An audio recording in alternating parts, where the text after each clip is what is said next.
சொன்னதுலேருந்து நம்ம யார் அப்படிங்கிறது, இப்போ நம்ம எப்படி இருக்குங்கிறது நம்முடைய வரலாற்றுல இருந்து தான் நம்ம இப்போ இருக்கிற இந்த இடத்துல இருப்போம்.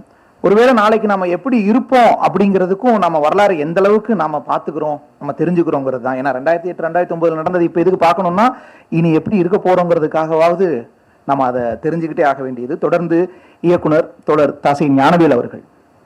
ரொம்ப நேரம் எடுத்துக்க மாட்டேங்கிற உறுதியோட பேசுகிறேன். தாமதமாக வந்ததுக்காக முதல்ல மன்னிப்பு கேட்டுக்கிறேன். இங்கே வந்துடணும் அப்படிங்கிற ஆவல் மட்டும்தான் இருந்தது தவிர சூழல் ஒத்துழைக்கலை. பட் அதுக்காக தான் வந்தது. மாண்புமிகுங்கிற வார்த்தையை பல முறை சொல்கிறது உச்சரிக்கிறதுக்கான வாய்ப்பு கிடைச்சிருக்கு. ஆனால் இப்பொழுது தான் அதை மகிழ்ச்சியோடு உச்சரிக்கிற ஒரு வாய்ப்பு கிடைச்சிருக்கு. அதனால் அதை இந்த மேடையில் சொல்கிறதில் ரொம்ப மகிழ்ச்சியாக மாண்புமிகு சமூக நீதித்துறை அமைச்சர்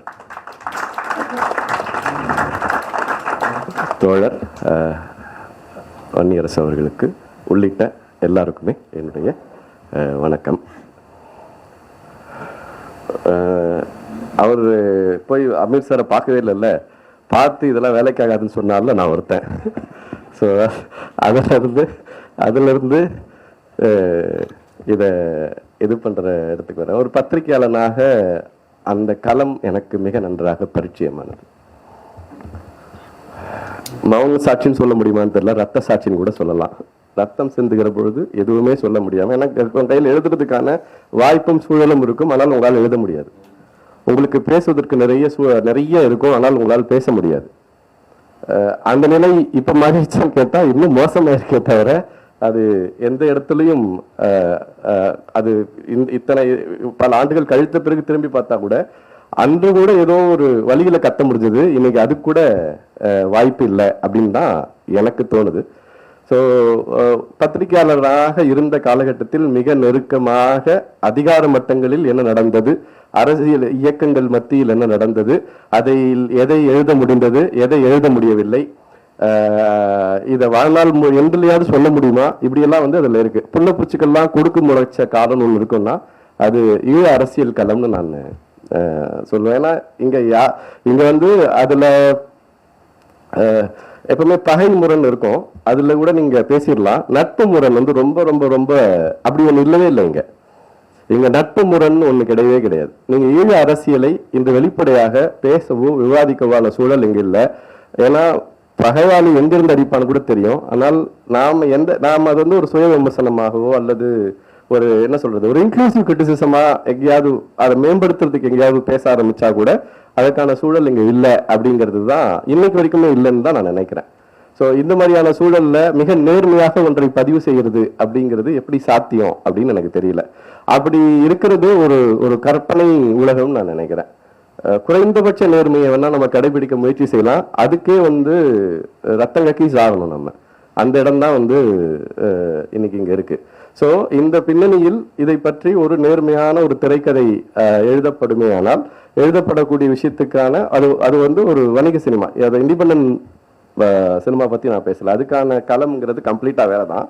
ஆனால் எந்த மக்களுக்கு நாம பேசுகிறோமோ, எந்த மக்களை நம்ம சென்று அடையணுமோ அந்த வடிவத்துல ஒரு வெகுஜன வடிவத்தில் நின்று நம்ம அதை பேசணும்னா இங்க அதை சிந்திக்கிறதுல ஆரம்பிச்சு அதை வெளிப்படுத்துற வரைக்குமான விஷயங்கள்ல நிறைய தடைகளை சந்திக்க வேண்டியிருக்கும். அண்ட் அது உங்களை இன்னும் சோர்வடைய வைக்கிற இடத்தை நோக்கி நகரும் அப்படின்றது தான் ஏன்னா எனக்கு ஒரு ஈழம் குறித்த ஒரு பத்திரிகையாளர் இருந்த போது நான் பார்த்த சில விஷயங்கள். நான் 2 விஷயத்த பண்றேன். எனக்கு அதனுடைய அங்க என்ன நடந்தது அப்படிங்கிறத விட அதனுடைய விளைவுகள் என்ன அப்படிங்கிறத பத்தி பதிவு பண்றதுக்காக அப்போ ரொம்ப தீவிரமா பத்திரிகை துறை சார்ந்த சில நண்பர்கள்லாம் இயங்கிட்டு இருந்தோம். போர் என்ன செய்யும் நான் ஒரு தொடரே எழுதினேன். போர் என்ன செய்யும் அப்படின்னா ஒரு அம்மாவனுடைய இறுதி கடனுக்கு எங்கோ நாடுகளில் சிதறி இருக்கிற அவங்க பெத்த பசங்க போக முடியாது. அந்த அம்மா யாருன்னா ஒரு பிள்ளை தன்னை காப்பாத்தன்னு 8 பிள்ளை பெற்றிருப்பா. ஆனா அந்த இடத்துக்கு அவன் அம்மா இறக்குற போது ஒரு அனாதை பிணம் போல இறக்க வேண்டிய ஒரு சூழலை போர் உருவாக்கும். எனக்கு மறக்கவே முடியாத என்ன அதிர்வுக்குள்ளாக்குன ஒரு நிகழ்வு எதுன்னு பார்த்தா, நான் மண்டப முகாம் சுத்தி வந்திருக்கேன். அந்த பீரியட்ல பதிவு செய்யற டைம்ல அங்கிருந்து அகதிகள் வந்துட்டே இருப்பாங்க. அவங்க இறங்குற கணத்தை பதிவு செய்யணும்னு சொல்லிட்டு நானும் புகைப்படக்காரரும் ஒரு நாள் காலையில தனுஷ்கோடியில போய் நிக்கிற இடத்துல ஒரு போட் வந்திருக்கு, அங்கிருந்து அகதிகள் வந்திருக்காங்க அப்படின்னு சொல்றாங்க. நாங்கள் வந்து அங்கே அந்த வர்ற அந்த கணத்தை எப்படியாவது அது எப்படி இருக்குங்கிறத ரத்தம் பதிவு செய்யணும்னு சொல்லி நானும் புகைப்படக்காரரும் நிற்கிறோம். அப்போ நாங்கள் அது இந்த தகவல் தெரியுது. அப்போ வந்து பார்த்தீங்கன்னா வந்து கடற்படை, இந்திய கடற்படை வந்து ஒரு ஹெலிகாப்டரில் வந்து சுற்றிட்டு வரும். ஏன்னா யாராவது எங்கேயாவது இறக்கி விட்டுருக்காங்களான்னு பார்க்குறதுக்கு அது வேலையாக இருக்கும். மீனவர்கள் அங்கே இருக்கிறவங்கள அதை அறிவித்த தகவல் கொடுத்து கூட்டிகிட்டு வருவாங்க.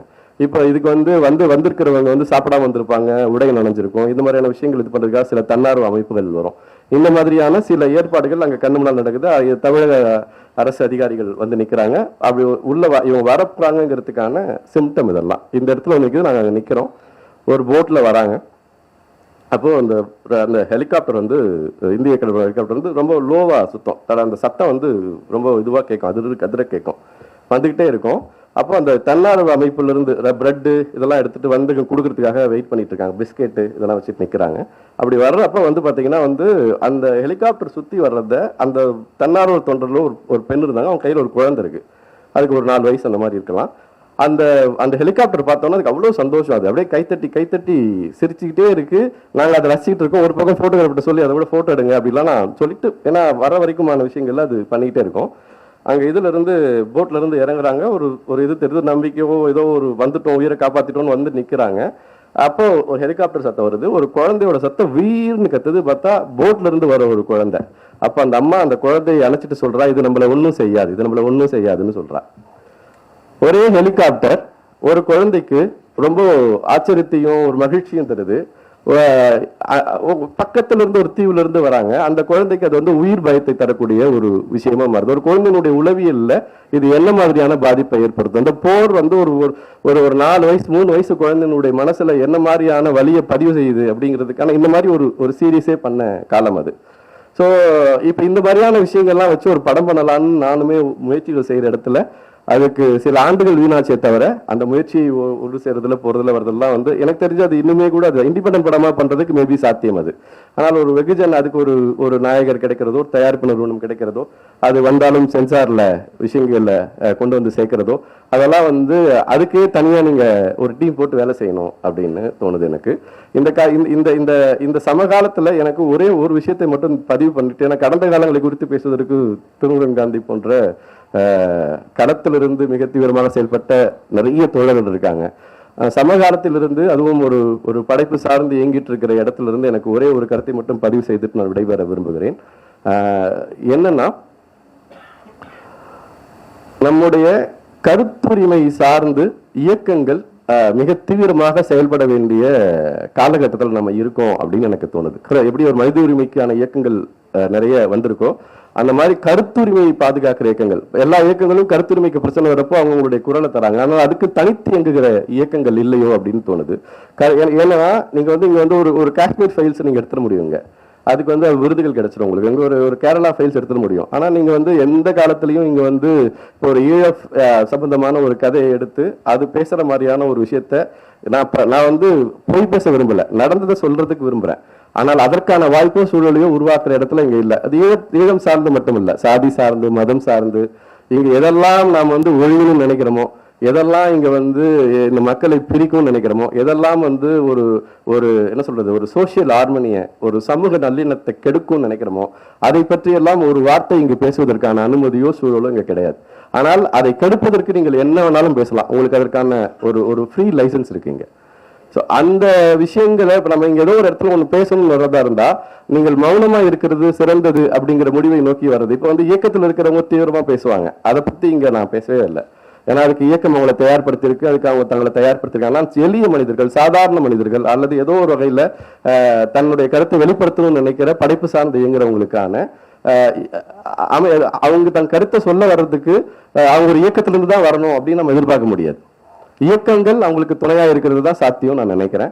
ஸோ அந்த வகையில கருத்துரிமை சார்ந்து இயக்கங்கள் வருகிற போது திரைப்படமாக வந்து பிறகு திரைக்கதை புத்தகமாக வர வேண்டிய ஆதிரை அந்த மாதிரி இயக்கங்கள் இருந்திருந்தால் அப்படி நடந்திருக்கும். இல்லாததால் அது முதலில் திரைக்கதை புத்தகமாக வந்திருக்கிறது.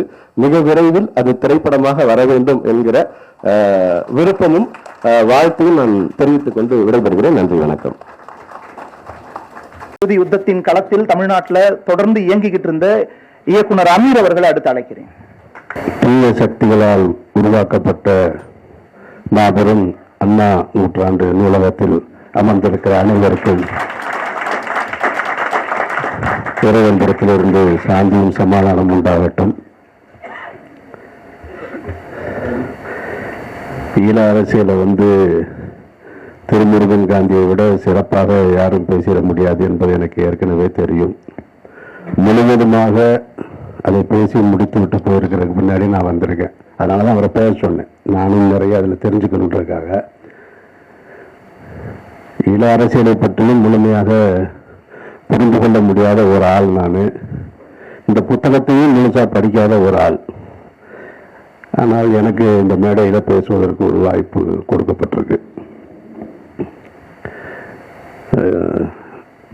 இந்த ஈழ அரசியல் அப்படின்ன உடனே எனக்கு நினைவுக்கு வருவது ஈழமேங்கிற அரசியல் தான் அப்படின்றத நான் உணர்ந்து ஒவ்வொரு காலகட்டத்தில் என்னால் உணர முடிஞ்சது. ஈழ அரசியல் ஒரு பல்வேறு மர்மங்கள் நிறைந்த ஒரு அரசியல். மர்மங்கள் நிறைந்திருக்கு, பல உண்மைகள் மறைக்கப்பட்டிருக்கு. இது மாதிரி நிறைய கூறுகளை கொண்ட ஒரு அரசியல் தான் ஈழ அரசியல். அப்படிப்பட்ட ஒரு நிகழ்வை தான் இன்றைக்கு நண்பர் அசீப் அவர்கள் புத்தகமாக வெளியிட்டிருக்காரு. நிறைய கீழே இருக்கிறவங்களுக்கு கேள்வி வரும், புத்தகத்தை படிக்கல அப்புறம் உனக்கு எதுக்கு இந்த மேடையில் இடம் அப்படின்னு. அரசு விழாக்கள் நடக்கும்போது நீங்கள் பார்த்துருப்பீங்க, திருவள்ளுவருக்கான பிறந்தநாள் விழாவில் திருக்குறளே தெரியாத அமைச்சர் கலந்துக்கிறது இல்லையா? அதுபோலத்தான் இந்த புத்தகத்தை பற்றி தெரியாத நானும் கலந்துக்கிறேன்னு வச்சு. அப்புறம் நான் யோசிச்சேன், சரி வேற எதுக்கு தான் கூப்பிட்டுருப்பாங்க அப்படின்னா, சரி வந்தால் ஒரு 4 ஊடகங்கள் வரும் அல்லது வேற ஏதாவது இருக்கும் இல்லையா அப்படின்னா, அதுக்கும் இந்த நிகழ்ச்சியில எனக்கு வாய்ப்பு குறைவு. ஏன்னா நான் மிக அமைச்சர் வந்திருக்காரு. ஸோ அதனால் அமைச்சர் கலந்துக்கிற முதல் நிகழ்ச்சின்னு நினைக்கிறேன். அதனால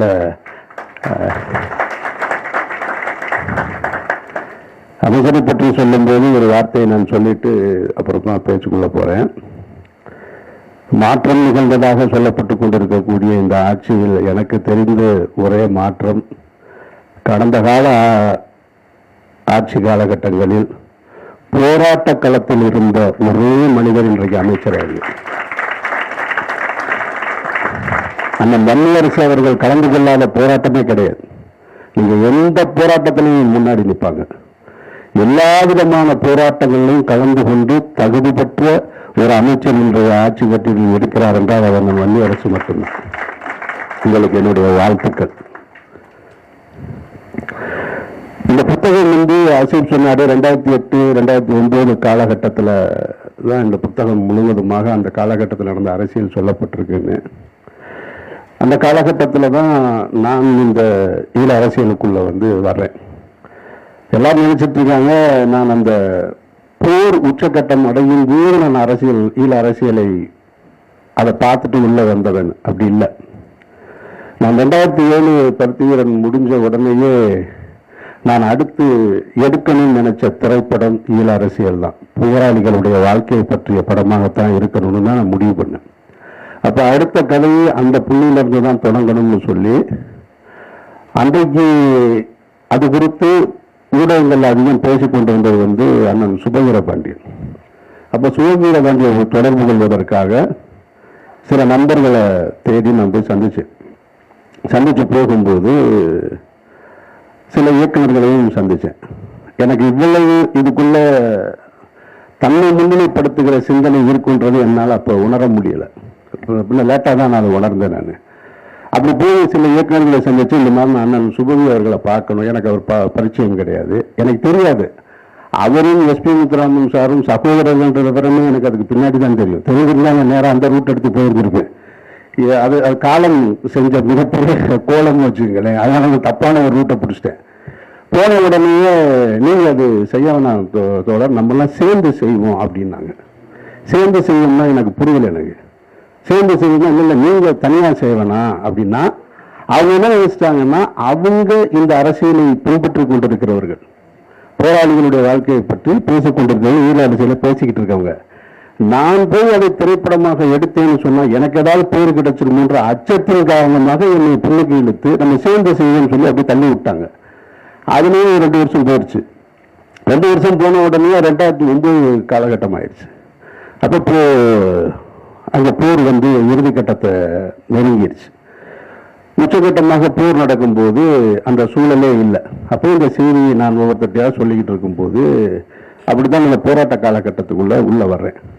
இந்த போராட்ட காலகட்டத்தில் நிகழ்ந்த 2 முக்கியமான நிகழ்வுகள் வந்து எனக்கு நினைவில் இருக்கிறது வந்து அந்த கடைசி அந்த முள்ளிவாய்க்காலுடைய சம்பவம் நடைபெறும் போது, இன்னும் அதுக்கு முன்னாடி ஒரு நிகழ்வு நடக்குதுன்னு நினைக்கிறேன்.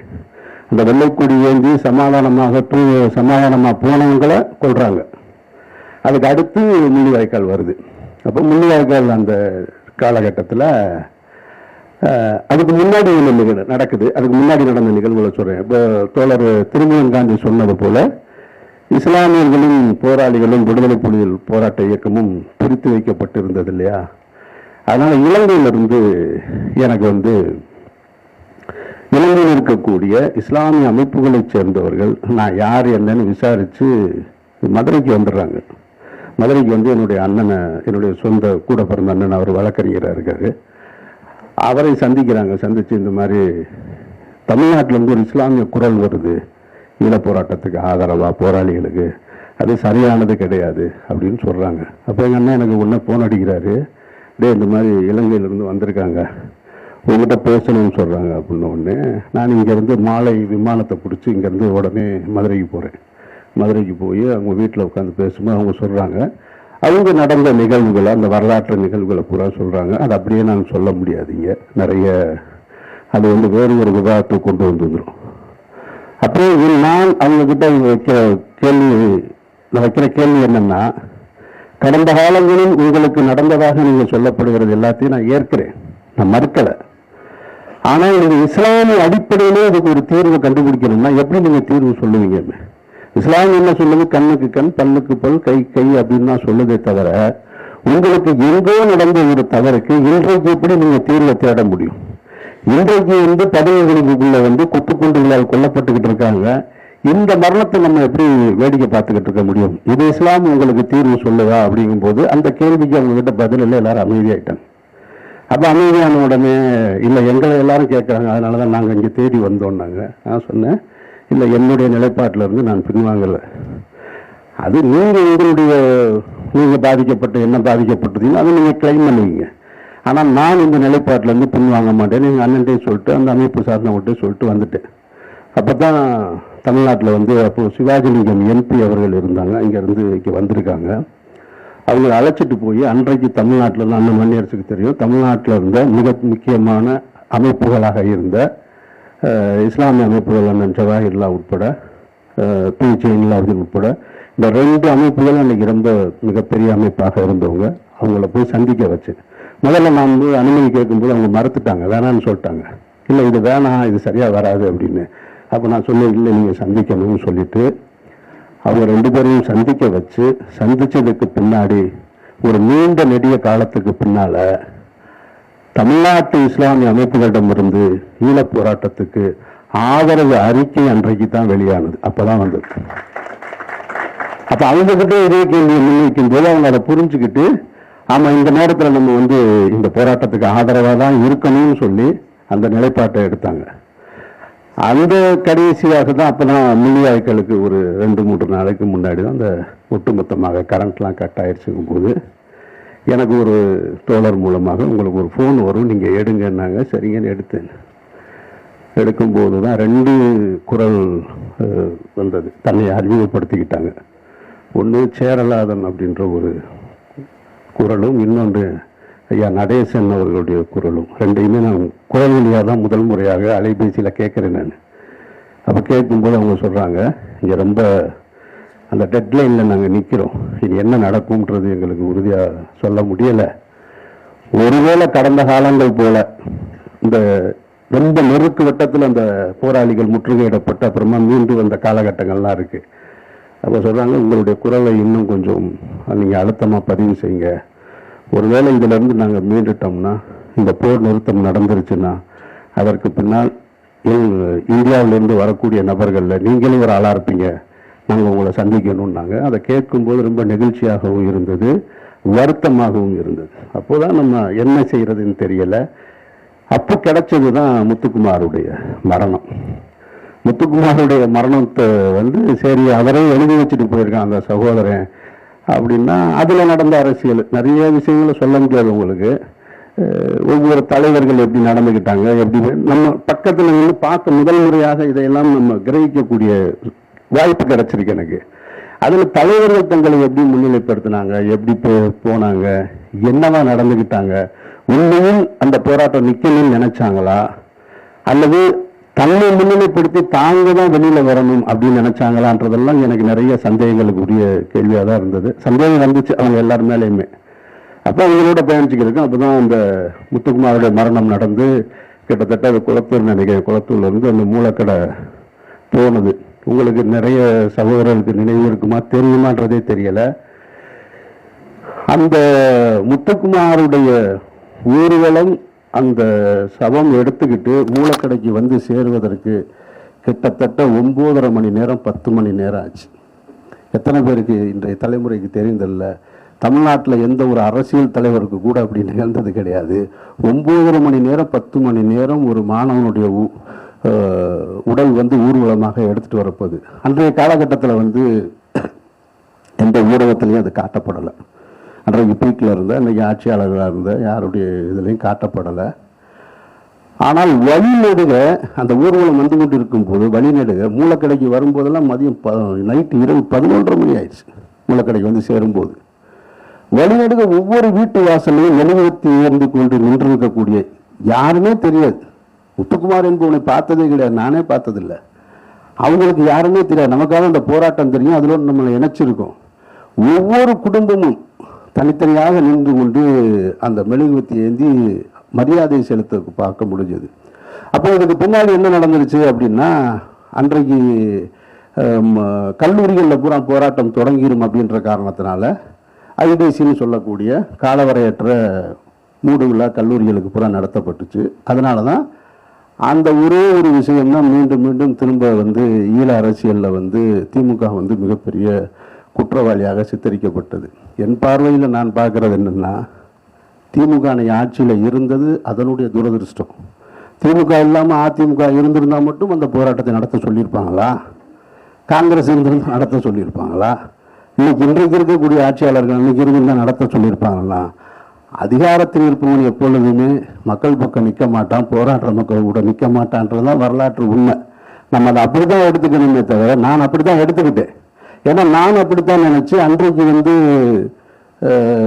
திமுக வந்து ஒரு மாபெரும் மனிதச்சங்கிலி போராட்டத்தை நடத்துறாங்க. எனக்கு என்னன்னா, இந்த குரலை நான் கேட்டதுக்கு பின்னாடி எப்படியாவது நின்றாதான்றது மட்டும்தான் எனக்கு இருக்கு. அதனால எங்கெல்லாம் போய் பேச முடியுமோ, என்னெல்லாம் செய்ய முடியுமோ அதுக்கெல்லாம் ஓடுறேன். ராயபுரத்திலிருந்து மனிதச்சங்கிலி தொடங்குது. இன்றைய முன்னாள் முதல்வராக இருந்த ஸ்டாலின் அவர்கள் தான் வராரு. நான் முதலாளாக அந்த மனிதச்சங்கிலியில் நிற்கிறேன். நானும் இயக்குனர் சுப்பிரமணிய சிவாவும் அதை வந்து கேமராவை எடுத்து போட்டாங்க. ஃபஸ்ட்டு ஆள் அங்கிட்டிருந்து வரும்போது நானும் சிவாவும் அந்த இடத்துல தான் தொடங்குறாரு ஸ்டாலின் அவர்கள் வந்து அந்த ஊர்வலத்தை மனிதச்சங்கிலியா எடுத்து போட்ட உடனே இவங்க எல்லாருமே என்ன கேட்குற கேள்வி என்னென்னா, நீங்கள் என்ன இங்கேயும் நிற்கிறீங்க அங்கேயும் நிற்கிறீங்கன்னா, நான் எங்கேயா போய் நான் என்ன அறிவாலயத்தில் போய் நின்னேன்? நான் போர் நிறுத்த மனிதச்சங்கிலியில் தான் நின்னேன். என்னுடைய நோக்கம் இந்த ஈழப் போராட்டத்தை வந்து அதை உறுதிப்படுத்தணும், போர் நிறுத்த முயற்சி செய்யணும் மட்டும்தான் எனக்கு இருந்த அன்றைக்கு சிந்தனையும் அறிவும் தானே தவிர, இது யார் செய்கிறா, எதுக்காக செய்கிறா, முன்னிலைப்படுத்துறதுக்கு செய்கிறாங்க, பின்னாடி செய்கிறாங்களா, இதெல்லாம் நான் நினச்சிக்கவே இல்லை. எனக்கு அன்றைக்கும் கிடையாது, இப்பவும் கிடையாது. ஆனால் அதற்கு பின்னாடி நடந்ததெல்லாம் பார்த்தீங்கன்னா எல்லாமே அதை வைத்து அரசியல் தான். தோழர் சொன்னது போல இங்கே நிறைய அரசியல் செய்யப்பட்டது, நிறைய அது குறித்து பேச வேண்டிய விஷயங்கள் இல்லை அப்படின்னு பேசாமல் தவிர்த்துட்டாங்கன்றதான் மறுக்க முடியாத உண்மை. அப்புறம் தோழர் திருமகன் காந்தி சொன்னதில் ஒரே ஒன்றுக்கு மட்டும் நான் பதில் சொல்ல கடமைப்பட்டிருக்கிறதுனால சொல்கிறேன். அதை நீங்கள் வந்து உங்களுக்கான பதிலாகவோ அல்லது போராளிகளை கொச்சப்படுத்துறதாகவோ எடுத்துக்க வேணாம். தோழர் சொன்னார், அங்கு இலங்கையில் இருந்த இஸ்லாமிய அமைப்புகள் எல்லாமே வந்து சிங்கள அரசோட வந்து கூட்டணியில் தான் இருந்தாங்க அப்படின்றது. அது மறுக்க முடியாத உண்மைதான். ஆனால் புலிகளோடு அவர்களுக்கு முரண் தொடங்கினது காத்தான்குடி சம்பவம் மட்டும் கிடையாது. காத்தான்குடி துப்பாக்கி சூடல மட்டும் அவங்க வெளியில வரல. புலிகள் தங்களுடைய போராட்ட வடிவத்தை மாத்துறாங்க. தொடக்க காலகட்டத்திலிருந்து அடுத்து தற்கொலைப்படையா மாறுறாங்க. தற்கொலைப்படையாக மாறும் பொழுது இஸ்லாமியர்களுக்கு தற்கொலை என்பது ஏற்புடையது கிடையாது. அங்கே ஒரு முரண் தொடங்குது. இது அவங்க எங்ககிட்ட பதிவு பண்ணுது. நாங்கள் தற்கொலை செய்ய மாட்டோம். சையோடு குப்பியை மாட்ட சொல்லும் போது அங்கிருந்து அவங்களுக்குள்ள ஒரு முரண் தொடங்குது. அதனால அந்த முரணையை சேர்த்து தான் நம்ம பேசணும். அது அந்த ஒன்று மட்டும் சொல்லிக்கிறேன், மற்றபடி நீங்கள் எதுவும் தப்பாக எடுத்துக்க வேணாம். அது என்கிட்ட சொல்கிறாங்க. ஏன்னா அப்போ நான் கேட்குறேன், ஏன் நீங்கள் இந்த போராட்டம் கேட்டதுன்னா தற்கொலை நமக்கு அனுமதி கிடையாது. அது தத்துவார்த்த ரீதியாக நாம் ஏற்றிருக்கிற மார்க்கத்தின் அடிப்படை இல்லைன்றதுனால. ஏன்னா இஸ்லாமிய அரசியல் போராட்டம் என்பது வேறு, அவங்க போர்க்களத்தில் நிற்கிறது வேறு, போராளிகளுடைய போராட்டம் என்பதும் வேறா இருந்தது. இப்போ ஒரு விஷயத்தை ரொம்ப தெளிவாக சொன்னார் தோழர். நீங்கள் பாலஸ்தீன போராட்டத்துக்கு ஆதரவு கொடுக்குறவங்க இலங்கை போராட்டத்தை நீங்கள் தவிர்த்துக்க கூடாது, போராளிகளுடைய போராட்டத்தைன்னு. நான் அந்த நிலைப்பாட்டில் இருந்தேன். நான் அந்த நிலைப்பாட்டில் இருக்கும் பொழுதுதான், ஆனால் இங்கே கட்டமைக்கப்பட்ட அரசியல் வேறையாக கட்டமைக்கப்பட்டுருச்சு. 2012-13 காலகட்டத்தில் என்னை வீழ்த்துவதாக நினைச்சு ஒரு பத்திரிகையாளர், அதுக்கு ஒரு காரணம் இருக்கு, அந்த கதையெல்லாம் ரொம்ப பின்னாடி போக வேணாம். அவர் என்னை வீழ்த்துவதாக நினைச்சு என்கிட்ட ஒரு நேர்காணலை எடுத்துட்டு ஒரு வார பத்திரிகையில் அட்டையில போடுறாரு. என்னுடைய கருத்தை கேட்கிறாரு. நான் சொல்றேன், பாலஸ்தீன போராளிகளும் விடுதலை புலிகளும் ஒண்ணுதான்ற, ரெண்டு பேருமே ஒண்ணுதான், தன்னுடைய மண்ணுக்காகவும் மக்களுக்காகவும் உரிமைக்காக போராடுறவங்கன்ற. அவர் என்ன நினைக்கிறாரு, என்னை எப்படியாவது மாட்டி விட்டு இவனை ஒரு எண்ணெயில உள்ள தள்ளி விட்டோம்னா நல்லா இருக்குமென்ட்டு அதை தலைப்பா போட்டு முடிச்சிட்டாரு. முடிச்சுட்டா இங்க என்னடான்னு பார்த்தா என் வீட்டு வாசல்ல டி நகர்ல அபிபுல்லா ரோட்ல நடிகர் சங்கத்துக்கிட்ட காலையில இந்து முன்னணிக்காரன் பூரா போராட்டமா நிற்கி வீட்டை முற்றுகை எடுத்துக்கிட்டு இருக்கான். நான் என்னங்க காலங்காத்தால இந்து முன்னணிக்காரன் என் வீட்டை முற்றுகைறான்னு காவல் பாதுகாப்பு கொடுத்துருக்காங்க, எல்லாம் இருக்கு. நான் அன்றைக்கு இருந்த இஸ்லாமிய அமைப்புகள் தலைவர்கள்ட்டெல்லாம் கேட்குறேன், நான் என்னங்க இங்கே போராட்டம்னா அவங்க அப்படியான்னு கேட்குறாங்க. அந்த அளவுக்கு தான் அன்னைக்கு அவங்களுடைய அரசியல் இருந்தது. அப்படியா அப்படின்னாங்க. டிவிலாம் பார்க்க மாட்டீங்களா, லைவ் போய்கிட்டு இருக்கு என்னன்னு பாருங்கன்னு. நான் அந்த முற்றுகை போராட்டத்தெல்லாம் அதை பற்றி கவலைப்படாமல் இறங்கி என்னுடைய பணியை செஞ்சு வீட்டுக்கு பின்பக்க வழியாக இறங்கி போயிட்டேன். இந்த செய்தியை பார்த்த உடனேயே இந்த ஈழ ஆதரவாளர்கள் என்று தமிழ்நாட்டில் இருந்தாங்க இல்லையா, இவங்க என்கிட்ட கோச்சிக்கிறாங்க. அது எப்படி நீங்கள்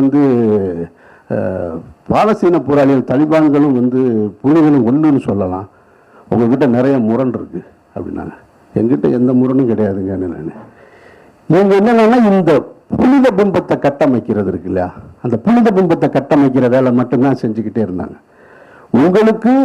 உங்களுக்கும் தெரியாது விடுதலை புலிகளுடைய உண்மையான போராட்ட நோக்கம் வடிவம் என்னன்னு உங்களுக்கும் தெரியாது, பாலஸ்தீன போராளிகளை பற்றியும் தெரியாது. நீங்க இங்க இருந்து அரசியல் செய்யறதுக்காக நீங்க இதை அரசியல் களத்துல உங்களுக்கான அடையாளமாக வச்சுட்டு செய்யறவங்க, நீங்க எதுக்கு அதை பத்தி பேசுறீங்கன்னு சொன்னா, இல்ல நீங்க அதை பத்தி பேசக்கூடாதுன்னு சொல்லிட்டு என்னை பற்றி அன்றைக்கு அவர்களுடைய அந்த சமூக வலைத்தள பக்கங்கள்ல இவர் நம்மளோடு பயணிக்கிறது சரியில்லை, இவரை கொஞ்சம் கண்காணிச்சுக்கிட்டே இருங்க, இவருக்கும் தாலிபானுக்கும் தொடர்பு இருக்கு.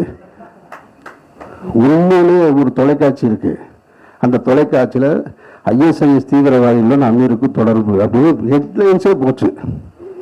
அது எந்த பக்கம் இருக்குன்னு கூட எனக்கு தெரியாது, அதெல்லாம் பார்த்தது கூட இல்லை.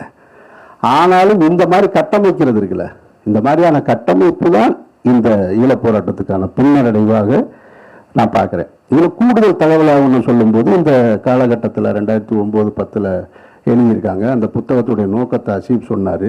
மிகப்பெரிய போராட்ட வடிவம், ஆனால் தலைமை இல்லைன்னு சொன்னாங்க இல்லையா, அதை நான் உணர்ந்தேன். நான் உணர்ந்ததுனால அப்போ தான் அன்றைக்கு விஜயகாந்த் அவர்கள் அரசியல் கட்சி தொடங்கி ஒரு இயக்கமாக்க ஒரு பெரிய கட்சியாக வருவதற்காக இருந்தார். அப்போ நான் அவரை போய் சந்தித்தேன். இந்த தகவலை இப்போ தான் முதல்ல பதிவு செய்கிறேன். இந்த புத்தகத்தின் நோக்கத்துக்காக நான் பதிவு செய்கிறேன். அப்போ அவரை போய் சந்தித்து, ஆனால் தமிழ்நாட்டில் ஒரு மிகப்பெரிய எழுச்சி இருக்குது, இந்த ஈழ பிரச்சனைக்கு யார் தலைமை தாங்கிறது அப்படின்றதுக்கான ஒரு ஆள் இல்லாமல் இருக்குது. ஒருவேளை நீங்கள் இந்த பிரச்சனையை கையில் எடுத்தால், நாடு முழுக்க போராட்ட வடிவத்தில் இருக்காங்க, மக்கள் எழுச்சியோடு இருக்காங்க, மாணவர்கள் பூரா தயாராக இருக்காங்க, ஒரு லீடர் தேவைப்படுது. ஒருவேளை நீங்கள் அந்த லீடராக வந்தீங்கன்னா உங்கள் கையில் ஆட்சி வருவதற்கு கூட வாய்ப்பு இருக்குது, மக்கள் உங்கள் பின்னாடி வருவதற்கான வாய்ப்பு இருக்குது அப்படின்னு ரொம்ப கூர்ந்து கேட்டுக்கிட்டார். அவர் வீட்டில் சந்திச்சு சொன்னேன், நான் கேட்டுக்கிட்டேன். ஆனாலும் நம்ம சொல்றது அங்கே கேட்குமா? அவரை சுற்றி ஒரு அரசியல் கூட்டம் இருக்கும்ல, 2ஆம் கட்ட தலைவர், 3ஆம் கட்ட தலைவர், அவங்கெல்லாம் சேர்ந்து நம்ம அதை கையில் எடுக்க வேணாம் அப்படின்னு சொல்லிட்டு சொன்னதுக்காக ஒன்று செய்யணுமேன்னு இலங்கை தூதரத்தில் போய் மனு கொடுத்தாங்க. அந்த நிகழ்வு நினைவு தெரிஞ்சவங்களுக்கு இருக்கும். அண்ணன் விஜயகாந்த் தலைமையில் போய் சொல்றாரு பாருங்க, நான் பார்த்தேன். இந்த மனுவை வாங்கி இங்கே வச்சு அந்த அமெரிக்க தூதரத்தில் வாங்கி வச்சு இவன் அதை கொடுத்து அந்த போரை நிறுத்திடுவான்னு அந்த தலைவருக்கு சொல்லப்பட்டிருக்குன்னா அப்படி நீங்கள் யோசிச்சு பாருங்க. ஸோ அதுதான் மறுக்க முடியாத உண்மை. இந்த இதெல்லாம் நடந்ததா? உண்மையிலே நடந்தது. அப்போ இன்னமும் எனக்கு சில தகவல்கள் தெரியும். அது இப்போ பேசுவது நாகரிகமாக இருக்காது, அது சரியாகவும் இருக்காது. ரொம்ப முக்கியமான ஒரு திரைக்கதைக்காக ஒரு புத்தகத்தை எழுதியிருக்கிறாரு அசீப்னு சொன்னாங்க. நான் அதோட முடிச்சுக்கிறேன். தோழர் சொன்னார் இந்த திரைப்படத்தை நம்ம எடுக்கலாம் அப்படின்னு. பணம் முதலீடு செய்ய ஆள் இருக்காங்கன்னு சொன்னார். எனக்கு தெரிஞ்சு இல்லை. இல்லை நான் அவருக்கு கவுண்டர் பண்ணுறேன்னு நினைக்காங்க. அவர் பார்க்கறது பார்வை வேறு, நான் பார்க்கறது பார்வை. நான் சந்திச்சிருந்தனால சொல்கிறேன். நான் சந்திக்கிறேன் உங்களெல்லாம், ஒவ்வொரு முறையும் சந்தித்து கேட்குறேன். நான் ஒரு 5 ஆண்டுகளுக்கு முன்னாடி நானும் வெற்றிமாறனும் லண்டனுக்கு போயிருந்தோம் ஒரு குறும்பட வெளியீட்டு விழாவுக்கு. அந்த மேடையே நான் இதை சொன்னேன். நான் உங்களுடைய வழியை யார் சொல்லுவான்னு நினைக்கிறீங்க? உங்கள் வழியை நீங்கள் தான் சொல்லணும். நீங்கள் ஏன் வர மறுக்கிறீங்கன்னா அவங்க வர தயாராக இல்லை. அண்ணன் திருமாவளவனும் நானும் கலந்து கொண்ட ஒரு விழாவில், சுவிட்சர்லாந்தை சேர்ந்த ஒரு ஈழத்தமிழருடைய திரைப்பட வெளியீட்டு விழாவில் அண்ணன் திருமாவளவன் வச்சுக்கிட்டு நான் இந்த கருத்தை சொன்னேன். அப்போ திருமாவளவனும் பதில் சொன்னாங்க. இதுக்கு அந்த நிகழ்வு நடந்துச்சிங்க. ஏன்னா அந்த மக்களை சேர்ந்தவர்கள் யாரும் பணம் தர தயாராக இல்லை, இதுக்கு வர தயாராக இல்லை. அவங்க வேற ஒன்று பண்ணிக்கிட்டு இருக்காங்க. அதுதான் மறுக்க முடியாத உண்மை. ஆனால் இந்த திரைப்படத்தை எடுத்தா இதை திரையரங்குக்கு வராது, திரையரங்குக்கு வரக்கூடாது என்பதுதான் மறுக்கும். நான் சொல்றேன் வரவே வேணாம். அது சர்வதேச விழாக்களில் மட்டுமே இருக்கட்டும். அப்பதான் அதுக்கான அங்கீகாரமே கிடைக்கும். இதை 2 நாள் கொண்டு வந்து போட்டு போயிடுவான். ஆனால் சர்வதேச திரைப்பட விழாக்களில் இது மாதிரியான படங்களுக்கு எந்த தடையும் கிடையாது, எந்த தடையும் கிடையாது. யாரும் தடுக்க முடியாது. நம்ம பாடு எடுத்துக்கொண்டு போட்டுடலாம். அப்புறம் திரும்ப திரும்ப இங்கே சென்சார்னு ஒன்றை பற்றி பேசிக்கிட்டே இருக்கும். சென்சாரை பற்றி நம்ம எப்பயுமே கவலைப்பட வேண்டியதே இல்லை. இங்கே படம் நம்ம பேசுகிற அரசியலை எடுப்பதற்கு, படம் எடுக்கிறதுக்கு பொருளாதாரம் தான் தேவை. சென்சாரை நம்பி நம்ம இல்லை. தேவைப்பட்டா நீங்கள் போட்ட பணத்துக்கு லாபம் வேணும்னாலும் சென்சார்கிட்ட நீங்கள் பெர்மிஷன் வாங்கி தேட்டருக்கு போகணும். என் கருத்தை விதைக்கிறேன்னு சொன்னால் அதுக்கு சென்சார் தேவையில்லை. இன்னைக்கு நம்மளே யூடியூப்ல போட்டுற முடியும். அதெல்லாம் ஒன்றுமே யாரும் தடுத்துடவே முடியாது. சர்வதேச அரங்குகளில் இது மாதிரியான படங்களுக்கு மிகப்பெரிய வர முடியாத உண்மை. இப்போ நான் சொல்கிறேன், தோழர் திருமுருகன்ட்டையும் சொல்கிறேன், அசிப்டையும் சொல்கிறேன். அசிப்டை எனக்கு ஒரு வருத்தமான நிகழ்வு என்னென்னா, 10 ஆண்டுகளாக இந்த திரைக்கதையை வச்சுக்கிட்டு எல்லாரையும் சந்திச்சேன்னு சொன்னார். ஒரு நாள் கூட என்னை சந்திக்கல. அதுக்கு காரணம் என்னன்னு அதுவே சொல்லிடுறேன். மற்ற சமூக மக்கள் இந்த தமிழ்நாட்டில் எப்படி ஒருத்தர் நெருக்கமாக இருக்காங்களோ, இது இஸ்லாமியர்களுக்கு ஒரு மிகப்பெரிய சாபக்கேடு. ஒரே அடையாளத்தோடு இருக்கிற இஸ்லாமியர்கள் பொதுவெளியில் சந்திச்சுக்கிட்டா பேசிக்கிற மாட்டாங்க. இவன் நம்மால் இவன் 2 பேர் ஒரே ஆளுன்னு சொல்லிடுவான். அந்த அச்சத்தோடயே இருப்பாங்க. அது நண்பர் அங்கே உட்காந்துருக்க பூர்ணிமனுக்கு நல்லா தெரியும். ஏன்னா அவர் ஒரு பத்திரிகை துறையில் இருந்தார். அவரை ஒரு முறை சந்தித்தேன். நான் போகும்போது நிற்கிறாரேன்னு சொல்லிட்டு அப்படின்னு சலான்னு சொல்லிட்டு அப்படின்னு நடந்து போனேன். அவர் அப்படி திரும்பிட்டார். அப்புறமா சொன்னார், நீங்கள் என்ன எல்லாரும் முன்னாடி சலான் சொன்னா நான் எப்படி பதில் சொல்ல முடியும்னாரு. இது என்னடா பெருங்கொடுமையாக இருக்கு. ஒரு இறை நம்பிக்கையாளன் தானே பார்க்கணும். அவர் ஏதோ ஒரு முகமன் சொல்கிறாரு, நம்ம ஒரு முகமன் சொல்கிறோம் தானே அப்படின்னா இங்கே அது கட்டமைக்கப்படுது. அது கட்டமைக்கப்பட்டிருக்கு. அது ஒரு கேவலமான அரசியல். அசீஃபும் அப்படித்தான் என்ன நினைச்சிருப்பாரு. இவனை போய் நம்ம பார்த்து இதுக்கு தேவையில்லாத கெட்ட பேர் அப்படின்னு ஐஎஸ்ஐஎஸோட தொடர்புங்கிற நியூஸ் வந்திருக்கு. அதனால இவனை ஏன்னா இப்பதான் நான் அசீபை சந்திக்கிறேன். அசீபு அவரை ஊடகத்துறையிலிருந்து வெளியேற்றும் போது அவருக்காக என்னுடைய குரல் பதிவு செய்யப்பட்டிருக்கு. அப்பெல்லாம் கூட நான் பார்க்கல. அவர் இப்பதான் வந்திருக்காரு, தாமதமாக வந்திருக்காரு. இருந்தாலும் அசீபு, நான் அந்த வேலையை செய்ய தயாராக இருக்கேன். உங்கள்கிட்ட அன்போட தெரிவிச்சுக்கிறேன். தோழப்பையும் சொல்றேன். நான் இது எப்பவுமே பதிவு செய்யப்பட வேண்டியதில்லை, மாற்று கருத்தே கிடையாது. நான் ஒரு வருடத்துக்கு முன்னால கூட நார்வேல இருக்கக்கூடிய ஒரு சகோதரர், ஒரு தோழரை சந்திச்சு பேசிட்டு தான் இருந்தேன். நான் யாராவது ஒரு ஆள் வாங்கயா, யாராவது பதிவு செய்வாங்க, ஒரு பதிவை வச்சுட்டு போகும் அடுத்த தலைமுறைக்கு. ஏன்னா ஏன் அடுத்த தலைமுறைக்கு இதன்னு நான் சொல்றேன்னா, 2 நிமிஷத்தில் முடிச்சிருந்தேன். இதை ஏன் சொல்றேன்னா, 2019 இப்போ நாங்கள் போனோம். நான் இயக்குனர் பாரதி ராஜா எல்லாம் இலங்கைக்கு போனோம். ஏன் போனோன்னு கேட்காதீங்க. அதை சொன்னால் அதுவும் கேவலம் தான். ஆனால் அங்கே நடந்ததை நான் உணர்ந்து சொல்கிறேன். நான் வந்து போராளிகளுடைய இயக்கத் தலைவர், தமிழ் தேசிய தலைவர் பிரபாகரனுடைய வாழ்ந்த இல்லம், அந்த பகுதி எல்லாத்தையுமே எனக்கு பார்க்கணுன்னு ஆசை. ஒரு 8 நாள் சுற்றி பார்த்துட்டு வந்தேன். நாங்கள் 2 பேர் போய் இறங்கின உடனே எங்களுக்கு கிடைத்த வரவேற்பில் என்னென்னா, இயக்குனர் பாரதி ராஜாவை பார்த்த உடனேயே இளைஞர்கள் நல்லா விளைவிக்கணும், நீங்கள் இலங்கையில் இருக்கக்கூடிய இன்றைக்கு இருக்கக்கூடிய தமிழர் பகுதியில் இருந்ததில்ல, கடைக்குட்டி சிங்கத்தில் நடிச்சிருந்தார்லடா வர்றா அப்படின்னா. கடைக்குட்டி சிங்கம் தானே அது, சிவகார்த்திகேயன் படம் ஒரு படம், அதில் நடிச்சிருந்தார். அப்போ தான் ரிலீஸ் ஆகிருக்கு. நம்ம வீட்டு பிள்ளையா, அதுதான் பாரதி ராஜா நடித்த படமா? அந்த படத்தை சொல்லி சொல்கிறான், அவர்ரா இவர் அப்படின்றான். அப்படி என்னைய பார்க்குறான், எனக்கு அடையாளமே தெரியலை அவரோடவே. அப்புறம் சொல்ல உடனே பருத்தி வீரன் டேரக்டர் அவரா இவர் அப்படின்ட்டு போயிட்டான். இது வந்து 19 நடந்தது. அதுக்கப்புறம் இவரோட ஒரு நாள் போயிட்டு வந்தேன். இப்போ போனேன் வடசென்னை ராஜன் வந்துட்டார்ரா அப்படின்னா. அவனுக்கு எங்கேயுமே அவனுடைய வாழ்க்கை போராட்டத்தில் நான் இருந்திருக்கேன்றதே அவனுக்கு நினைவில் இல்லை. அப்படித்தான் அந்த நாடு இன்றைக்கு கட்டமைக்கப்பட்டிருக்கு. புலிகள் வாழ்ந்த பகுதிகள் அத்தனை பகுதிகளிலையும் கிட்டத்தட்ட 1/2 கிலோமீட்டருக்கு ஒவ்வொரு இடத்துலையும் இராணுவங்கள் குவிக்கப்பட்டிருக்கு. ஒரு வேட்டு சத்தம் கூட இன்னைக்கு கேட்டக்கூடாதுன்றதுல இலங்கை அரசாங்கம் ரொம்ப கவனமாக இருக்கு. ஒரு வெடி சத்தம் கூட நீங்கள் கேட்ட முடியாதுன்னு அப்படியே அந்த சுற்றி அந்த கடற்கரை ஓரமாக சுற்றி போயிட்டு வந்தேன் நான். அதனால் தெளிவாக கட்டமைக்கப்பட்டிருக்கு. அதில் கூடுதல் தகவல் ஒருத்தர் சொன்னார், அந்த மக்கள் வந்து ஒரு பையன் இங்கேருந்து புதுக்கோட்டையிலேருந்து போய் இருக்கவன், அவன் சொன்னான், சார் ஃப்ரீ ட்ரக்கு இங்கே கிடைக்குது சார், திட்டமிட்டு இந்த இளைஞர்களுக்கு ஃப்ரீ ட்ரக்கு கொடுக்கப்படுது, அடுத்த தலைமுறைக்கு போராட்ட சிந்தனையே வந்துடக்கூடாது என்பதற்காக தடுக்கப்பட்டிருக்கு அப்படின்னு. அந்த அரசியலில் அந்த ஃப்ரீ ட்ரக்குன்னு பார்க்கும்போது நம்ம கூடுதல் அவங்க கவனிக்க வேண்டியது, அந்த அரசியலெல்லாம் ரொம்ப தெளிவாக திருமுருகன் சொல்லுவார், இந்தியாவிலையும் ஃப்ரீயா ட்ரக் அதிகமாக இருக்கிற மாநிலம் பார்த்தீங்கன்னாக்கும் பஞ்சாபாக இருக்கும். அதுக்கு காரணம் அவர்கள் தான் தனிநாடு கேட்டு தனியாக தங்களுக்கான கரன்சியும் பாஸ்போர்ட்டையும் அடித்தவர்கள், காலிஸ்தான்னு சொல்லி. அதனால தான் ட்ரக் அதிகமாக எங்கே இறங்குதுன்னா பஞ்சாபில் இருக்கும். அதுக்கப்புறமா எங்கே இருக்குன்னு பார்த்தா இப்போ இலங்கையில் இருக்குது. அதுக்கப்புறமா தமிழ் போர்க்கிகள்னு சொல்லப்படுகிற இந்த தமிழ்நாட்டில் அதிகம் கிடைக்குதுன்னா அடுத்த தலைமுறைக்கு மொழி சிந்தனையோ இன சிந்தனையோ போராட்ட சிந்தனையோ வந்துடக்கூடாது என்பதில்ல, அரசு ரொம்ப கவனமாக இதை செய்கிறாங்கன்றது தான் மறுக்க முடியாத உண்மை. அப்படிப்பட்ட காலகட்டத்தில் இந்த வரலாறுகளை, நடந்த உண்மைகளை, அந்த உண்மையான போராட்ட வழியை சொல்ல வேண்டியது அவசியம். அதற்கான முன்னெடுப்பை அசீப் செஞ்சிருக்காரு அப்படின்றதுல எனக்கு கூடுதல் மகிழ்ச்சி. இதை பதிவு செய்வதற்கு, படமாக்குவதற்கு என்னென்ன வழிகள் இருக்கோ அந்த வழிகளில் உங்களுக்கு உற்ற துணையாக இருப்பேன் என்று கூறி விடைபெறுகிறேன். நன்றி. தொடர்ந்து ஒவ்வொருத்தருக்கும் ஈழ இறுதிக்கட்ட போர் நடக்கும்போது ஒவ்வொரு அனுபவம் இருந்திருக்கும். அந்த மாதிரி அதனுடைய களத்துல எல்லா திசைகளிலையும் பேரனுபவம் கொண்டிருக்கக்கூடிய மாண்புமிகு சமூக நீதித்துறை அமைச்சர் வன்னியரசு அவர்கள் அடுத்து வாழ்த்துரை வழங்குவார். இந்த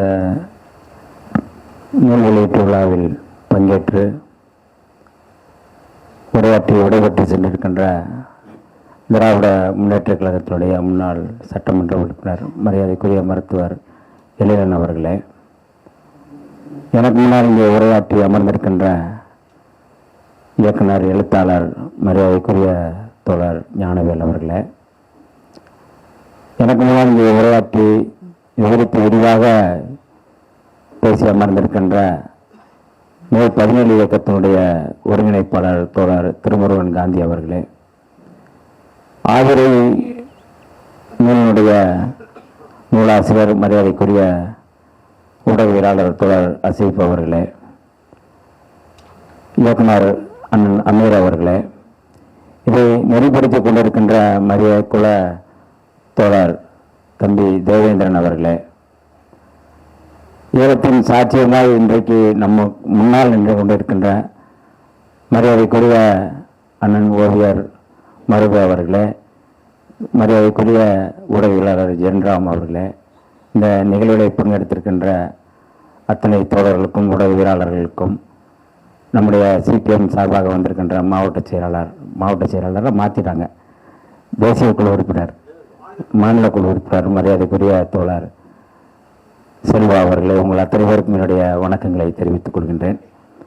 நான் அமைச்சராக ஆனதுனால இந்த நூல் வெளியீட்டெல்லாம் கூப்பிடலன்னு எனக்கு நல்லா தெரியும். ஏன்னா இந்த களத்தில் நான் நின்றேன், நிற்கிறேன், நிற்பேன் என்பதை மையப்படுத்தி தான் இந்த களத்துக்கு நான் வந்திருக்கிறேன். எனக்கு அமைச்சர் பதவியா இந்த ஈழக்களம்னா எனக்கு ஈழக்களம் தான் எனக்கு முக்கியம். சமூக நீதி களமா அமைச்சரானா எனக்கு சமூக நீதி களம் தான். சாதி ஒழிப்பு களமா இல்லை அமைச்சரானா எனக்கு சாதி ஒழிப்பு களம் தான் எனக்கு முக்கியம். ஏன்னா போராட்ட களம் தான் இங்கே தள்ளி இருக்கு. போராட்ட களத்தில் உண்மையாக நின்று களமாடுவதன் விளைவுதான் விளைச்சல் தான் நான் என்னுடைய தலைவர் மரியாதைக்குரிய எழுச்சி தமிழர் தொல்காப்பியன் திருமாவளவன் அவர்கள் இன்றைக்கு என்னை அமைச்சராக என்னை ஆக்கியிருக்கிறார்கள்.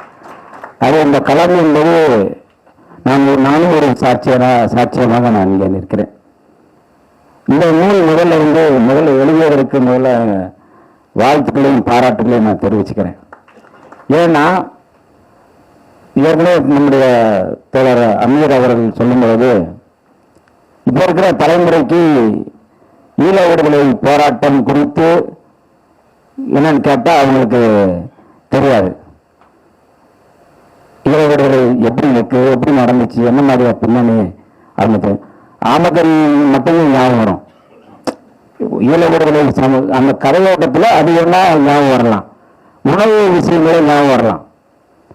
ஆனால் அதில் போராளிகளோ அல்லது அதில் ரத்தம் சிந்தியவர்கள் எப்படி மாவீரர்கள் ஆனார்கள் அப்படிங்கிறது வராது. அந்த வழி தெரியாது, அதனுடைய வேதனை தெரியாது, போராட்ட வடிவங்கள் தெரியாது. அதை இன்றைக்கு இந்த நூல் ஆவணப்படுத்தி இருக்கிறது. இந்த தலைமுறைக்கு அதனுடைய சம்பவங்களை சொல்லி இருக்கிறது.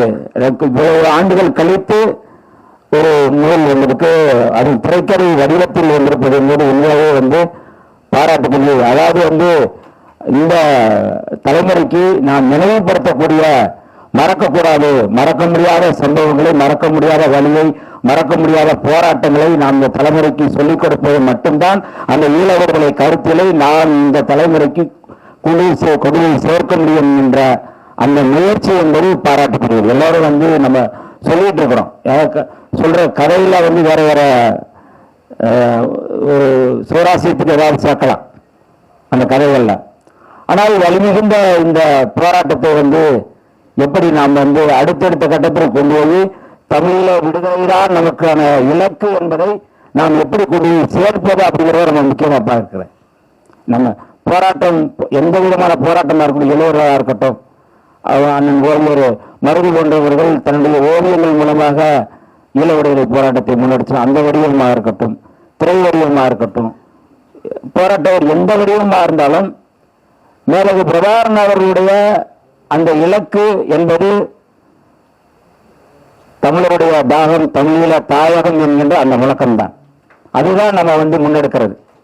அப்ப அந்த முழக்கத்தை ஒரு நாவலாக நம்ம அந்த நெருப்பு, அந்த ஈழ விடுதலை நெருப்பு அப்படியே தகதகன்னு கணந்துகிட்டே இருக்கணும். முடிஞ்சு வச்சு அதெல்லாம் கடந்த காலம் முடிஞ்சு வச்சு சிங்கள பௌத்த பேரினவாதம் நம்மளை முடிச்சிருச்சு. அதனால அந்த போராட்டம் காலம் நூற்றாண்டுக்கு மேலாக ஆயுத போராட்டத்தை அறவழியில் நடத்திய மேலும் பிரபாகரன் அவருடைய போராட்டத்தை இந்த தலைமுறைக்கு எப்படி நாம் சொல்லிக் கொடுப்பது என்கின்ற அந்த முயற்சி தான் நான் இந்த ஆதிரை நூலாக நான் பார்க்கிறேன். ஏன்னா ஆதிரைங்கிற பேரை ரொம்ப முக்கியமான நான் போராக நான் பார்க்கிறேன். நான் ஏன்னா ராஜீவ்காந்தி கொலை வழக்கில் கைது செய்யப்பட்ட ஒரு பெண், ஒரு போராளியுடைய பெயர் அந்த ஆதிரை பேர். 1991 டெல்லியில் வச்சு கைது செய்த பிறகு அவர்கள் சிறைப்படுத்தப்பட்டு 99 அவர்கள் விடுதலை செய்யப்பட்டு சுவிட்சர்லாந்து அங்கே போய் அங்கே ஈழ விடுதலை இந்த ராஜீவ் கொலை வழக்கில் முக்கிய குற்றவாளியாக கைது செய்யப்பட்ட விக்கி என்பதை திருமணம் செய்து இன்றைக்கும் அவர் ஒரு சாட்சியமாக வாழ்ந்து கொண்டிருக்கிற ஒரு மிக முக்கியமான பேர் ஆதிரை. ஏன்னா ஐம்பெரும் காப்பியத்தில் இருக்கிற அந்த மணிமேகலை பாத்திரத்தில் இருக்கிற முக்கியமான பேரும் ஆதிரை தான். அதுவும் அந்த இலங்கை சம்பந்தப்பட்ட பேர் தான். இவ்வளவு கதாபாத்திரங்கள் நானும் ஏன்னா ஒரு நாவலா கொண்டு வந்திருக்கிறனால இவ்வளவு விஷயங்கள் நம்ம சொல்ல வேண்டியிருக்கு. நானும் நம்முடைய தோழர் அண்ணன் அமீர் சொன்னது போல நானும் இந்த புத்தகத்தை படிக்கல. ஏன்னா 2 நாளைக்கு முன்புதான் என்னுடைய அந்த தலைமைச் செயலகத்துக்கு இதை கொடுத்தாரு. அப்பயே சொன்ன அவர் பார்க்கும்போது அவ்வளோ கூட்டம் வந்து இருந்தது, எப்படி நீங்க வந்து படிக்க போறீங்க அப்படிலாம் சொன்னாரு. ஆனாலும் நான் வந்து 2008 2009 காலகட்டத்தில் இந்த வேலை ஒரு 20 பக்கம் படித்தேன் நான். சரி இதுதான் வந்து அப்படிங்கிறது நான் வந்து புரிஞ்சுட்டு நான் படிக்க நேரம்ல கட்டாயம் நான் படிப்பேன், படிச்சுட்டு நான் விரிவாகவும் நான் எழுதுவேன், நான் அதற்கான நேரம் இருக்கிறது. ஆனால் 2008 2009 காலகட்டத்து அந்த சூழல் அப்படிங்கிறது ஒரு நெருக்கடியான சூழல் தான். 2008 நான் செப்டம்பர் மாதம் யுத்தம் நடந்து கொண்டிருந்த அந்த சூழலில் கடலில் பயணப்பட்டு கடைசி யுத்தம் நடந்து கொண்டிருக்கிற அந்த நெருக்கடியான சூழலும் அந்த மண்ணில் நின்று பல மிக மோசமான தாக்குதல்களை, கிபீலமான தாக்குதலை பாதிக்கப்பட்ட அதில் வந்து மாவீரர்களான அந்த போராளிகளோடு நின்றவன் இந்த களத்தில் நான் வந்து சாட்சியமாக நான் பேசுவது என்பது நான் உண்மையாகவே வந்து ரொம்ப முக்கியமா நான் வந்து பார்க்கிறேன். ஏன்னா இது அதைதான் வந்து அவர் நாவலா வந்து கொண்டு வந்திருக்கிறார். ஆதிரி அப்படிங்கிற அந்த போராளி ஜெனீவாவில் இருந்து அந்த மனித உரிமை அமைப்பில் சாட்சியமாக போகிறார் அப்படிங்கிறத அவர் வந்து அந்த கதையினுடைய நகர்வாக வந்து உள்ள போயிட்டு இருக்கு. அதுல வந்து தமிழ்நாட்டில் இருக்கிற அந்த இளமாறனோட அந்த உரையாடல் அதெல்லாம் வந்து போயிட்டு இருக்கு. அதை விட நம்முடைய தோழர் வந்து இன்னொன்று ரொம்ப முக்கியமானது என்னன்னா, இந்த நூல் வந்து யார் வேணாலும் எழுதலாம், யார் வேணாலும் அது குறித்து எழுதலாம். ஆனால் அண்ணன் அமீர் அவர்கள் சொன்னது போல அந்த சமூக அடையாளத்தை தெரிஞ்சுக்கிட்டு நீ எப்படி 2 பேரும் சேர்ந்து பேச மாட்டாங்க அப்படிங்கிற மாதிரியான ஒரு இதை சொன்னாரு. விடுதலை புலிகள் மீதும் தமிழகத்தின் மீதும் இஸ்லாமியர்களுடைய அந்த பார்வை என்பது பல்வேறு தரப்புல வந்து வேற என்னோடாலும் பேசலாம். ஆனால் அண்ணன் அமீர் போன்றவர்கள், அசீப் போன்றவர்கள் இந்த களத்திலே உறுதியாக நிற்கிறார்கள் என்பதற்கான ஒரு சாட்சி. இது ரொம்ப முக்கியமா, அதுவும் நான் வந்து பதிவு பண்ண விரும்புறேன். நான் யார் வேணாலும் பேசலாம். இன்னைக்கு வந்து இஸ்லாமியர்கள் வந்து விடுதலை புலிகளை இருக்கிறார்கள், யாரோ வந்து பேசுறாங்க. அது இன்றைய காலகட்டத்தில் இந்த ஈழ விடுதலைகள் இஸ்லாமியர்களுக்கு எதிராக அல்லது இஸ்லாமியர்கள் அவர்களுக்கு எதிராக திசை திருப்புகின்ற வேலையும் செய்கிறார்கள். ஆனால் அதை உணர்ந்து மிக தெளிவாக இந்த நாவலை வந்து இந்த திரைக்கதையை வந்து வடிவமைத்திருக்கிறார். அதுல அவர் வந்து ஒரு ரொம்ப முக்கியமா ஒரு இடத்துல சொல்றாரு, ஐயோ இதுக்கு பதில் சொல்லுங்க, தமிழர்னா எல்லா சாதியும் சேர்த்து தானேன்னு சொல்லி அவர் வந்து அதில் வந்து சொல்றாரு. அப்போ மாறன் வந்து இளமாறன் அவர் வந்து சொல்றாரு, உண்மையான தமிழன் சாதி பார்க்க மாட்டான், உண்மையான தமிழன் சாதி பார்க்க மாட்டான்னு சொல்லி அவர் வந்து சொல்றாரு.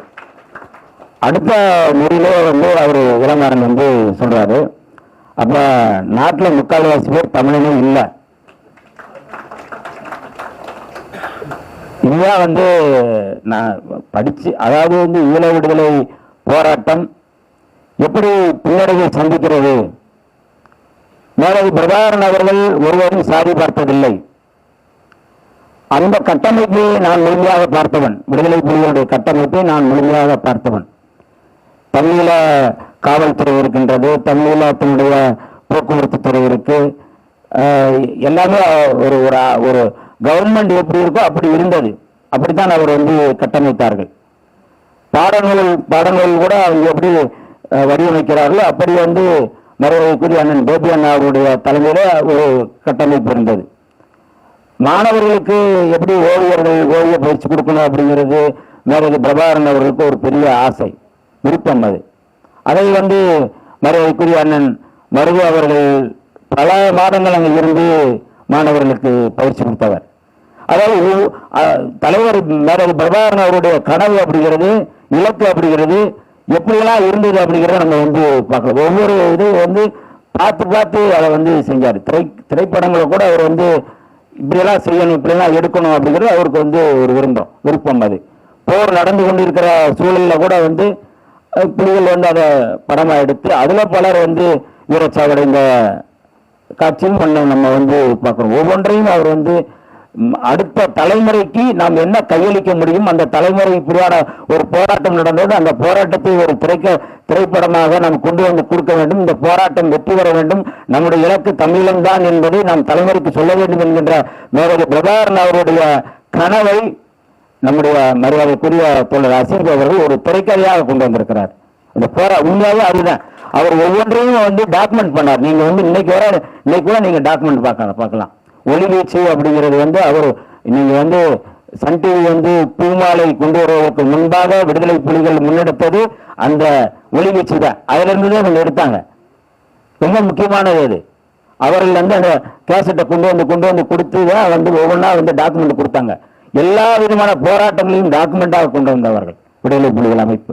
அப்போ வந்து அதை வந்து ஒரு பயங்கரவாத அமைப்பாக சிங்கள பௌத்த பேரினவாகவும் உலகமும் எல்லாம் இந்தியா உள்ளிட்ட அத்தனை நாடுகளும் அந்த இயக்கத்தை, விடுதலைக்காக போராடிய ஒரு இயக்கத்தை பயங்கரவாத இயக்கம் என்று முத்திரகித்து அழிப்பதுதான் மிச்சம்.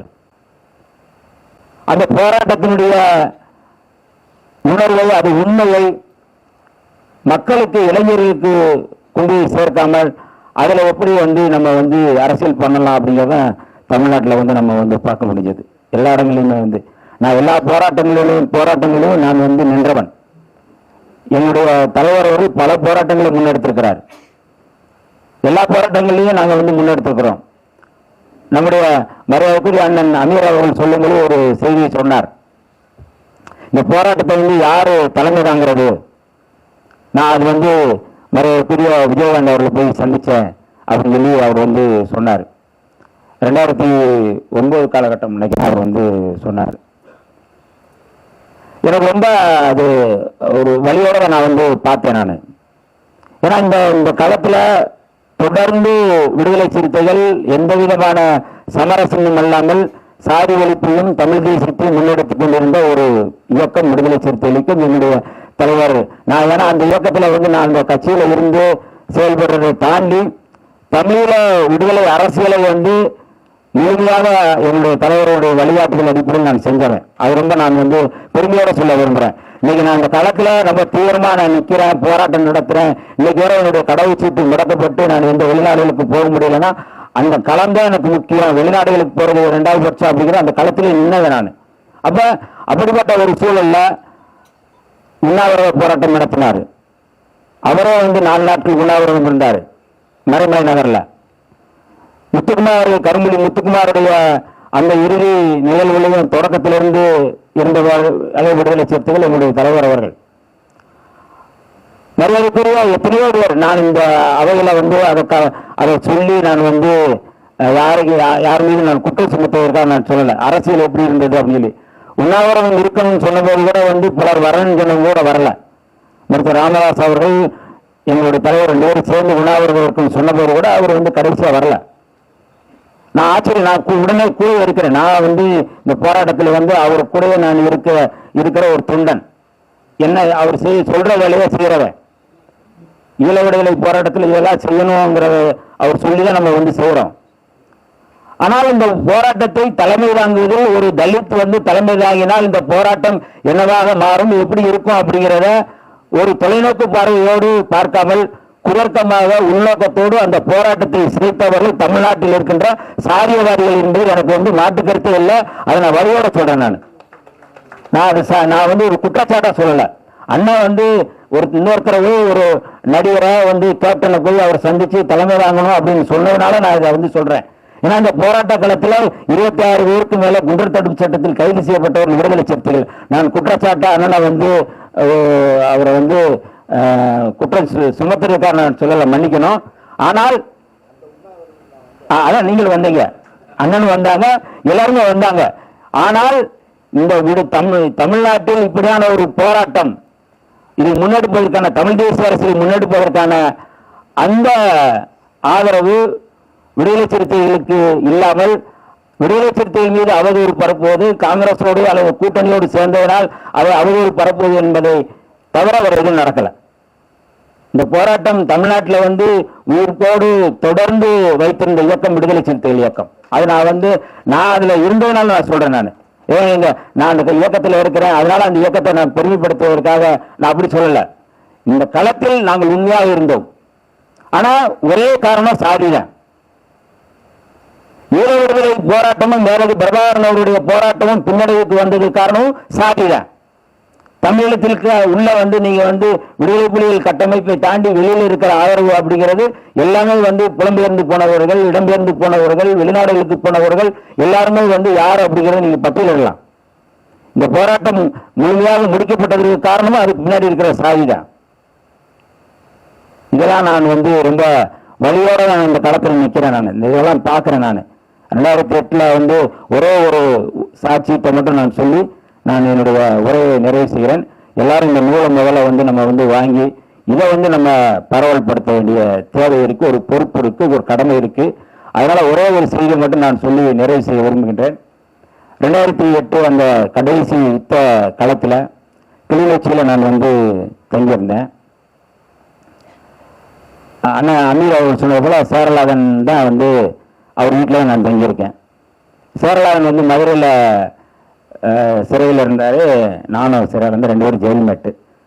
அதில் எனக்கு அவர் நண்பரானார். அதோடு சேர்ந்து போராளிகள் நிறைய இருந்தாங்க.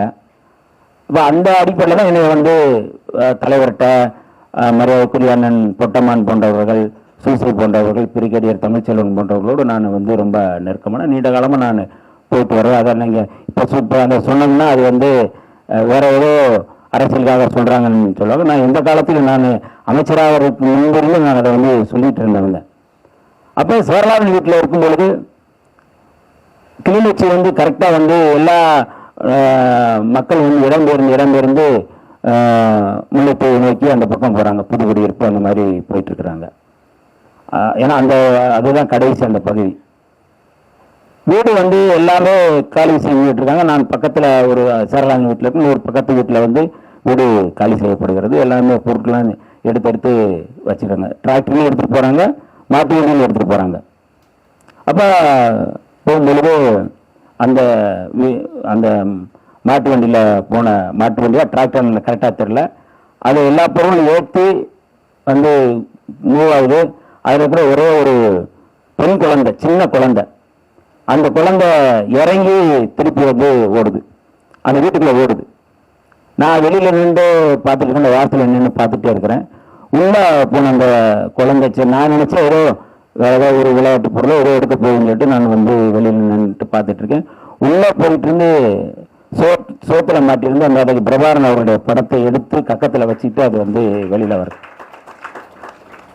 அது போய் தங்குறதுக்கு வீடு இல்லை, எங்கே போகிறாங்க? திராவிட வெறுப்பை கட்டமைக்கக்கூடிய ஒரு சமூக நீதி கோட்பாட்டுக்கு எதிராக ஆரிய கடப்பாறைகளை பார்ப்பன கடப்பாறைகளை முன்வைத்து அரசியல் செய்யக்கூடியவர்கள் நாம் அடையாளம் காண வேண்டிய தேவை இருக்கு.